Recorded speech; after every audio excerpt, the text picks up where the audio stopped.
जय श्री राम मित्रों। मैं पंडित शिव पाराशर आपका स्वागत करता हूं आपके अपने इस YouTube चैनल पर। मित्रों, आज अमावस्या के दिन पुरुषोत्तम श्रावण मास समाप्त हो चुका है। पुरुषोत्तम इसको इसलिए कहते हैं कि ये भगवान श्री हरि विष्णु को अत्यंत प्रिय है। ये महीना, इस पूरे महीने में भगवान विष्णु की जितनी उपासना पूजा भक्ति की जाए उतनी ही अनंत फलदायी रहती है। तप यज्ञ दान उनके लिए जो किया जाए उसका अनंत गुना फल हमें प्राप्त हो जाता है। मैं भी इस महीने में श्रीमद् भागवत का निरंतर पाठ कर रहा था और श्रीमद् भगवत गीता का भी निरंतर पाठ चल रहा था मेरा। आज दोनों ही संपन्न हो गए हैं। बड़ा हर्ष हो रहा है मुझे आपसे ये बात साझा करते हुए। मैंने इस अध्ययन में ये पाया कि समाज में बहुत आदमी इसलिए पीड़ित हो जाते हैं कि उन्हें लगता है कि उनकी किसी ऐसे ग्रह की दशा चल रही है जो उनको दंड दे रही है। कोई घबरा जाता है कि राहु की दशा आ गई है, शनि की दशा आ गई है, मार्केश की दशा आ गई है, केतु की दशा आ गई है। अब कैसा फल रहेगा, कैसा हमारे साथ घटित होगा, कोई अशुभ तो नहीं होगा इसमें। ऐसी बड़ी चिंताएं मानव को सताती रहती हैं।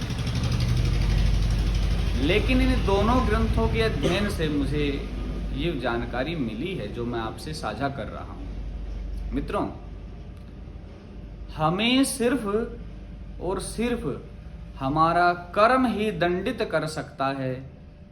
इससे अलग किसी का भी सामर्थ्य नहीं है कि वो हमें किसी भी रूप से किसी भी जगह हमें दंड दे सके। हमारा कर्म ही हमें दंडित करता है। हालांकि ये जो बात है श्रीमद् भागवत में आरंभ में ही आ जाती है। जब जन्मेजय नाग सत्र कर रहे थे, सर्प यज्ञ कर रहे थे, तो उनको रोकने के लिए देवगुरु बृहस्पति वहां आते हैं, अन्य देवता भी वहां पर होते हैं। तो जन्मेजय आरोप लगाते हैं कि सर्प ने, तक्षक नाग ने पिताजी को काट लिया था, ये सही नहीं किया, इसलिए मैं ऐसा यज्ञ कर रहा हूं। तो देवगुरु बृहस्पति समझाते हैं कि बस मनुष्य का कर्म ही उसे दंडित करता है। आपके पिताजी के हाथ से ऐसा कर्म हुआ, उनको दंड मिला। सर्पों ने भी एक बार अपनी माता की आज्ञा का उल्लंघन किया था। अब लग रहा था कि जन्मेजय उनको सबको मार रहे हैं सर्प यज्ञ में, लेकिन ये उनकी माता की आज्ञा का उल्लंघन करने के कारण माता का दिया हुआ शाप था, जिसकी वजह से सिर्फ 9 नाग बचे थे, बाकी सब यज्ञ कुंड में जलकर भस्म हो गए थे। तो ये बात अपने मन में पूरी तरह से आप सुनिश्चित कर लें कि कर्म ही दंड देता है। और कर्म करते समय इतने सावधान रहें, इस बात को पूरी तरह से विचारें, क्या ये कर्म जो आप करने जा रहे हैं ये आपको दंड तो नहीं देगा।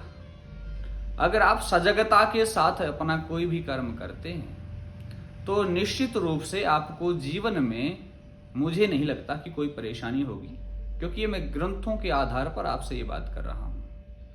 इसको जीवन में एक बार आप उतार कर देखिए।